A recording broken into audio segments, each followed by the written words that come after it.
อ้าวตาพร้อมแกจะโทรศัพท์ไปไหนของแกวะว่าไงตาช่วยข้าจะโทรไปนู่น1374ร้องเรียนของกรมน.จังหวัดกาญจนบุรีเรื่องแรงงานต่างด้าวมันหลบหนีเข้าเมืองดันมาเสพยาแล้วก็มาทะเลาะวิวาทน่ารำคาญจริงๆเลยว่ะเขาไม่ต้องใช้โทรศัพท์แล้วเขามีแอดไลน์กันแล้วใช้แอดไลน์พร้อมช่วยสิมันสามารถโทรไปร้องเรียนได้ทุกเรื่องเลยไม่จะต้องไปเผยตัว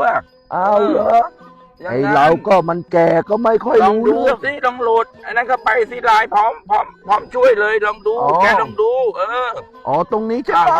อย่างเงี้ยเนี่ยเข้าไปเนี่ยลองพิมพ์เข้าไปคำเนี้ยเนี่ยว่าเนี่ยอย่างเงี้ยเนี่ยลองดูดิใช่ไหมโอ้โห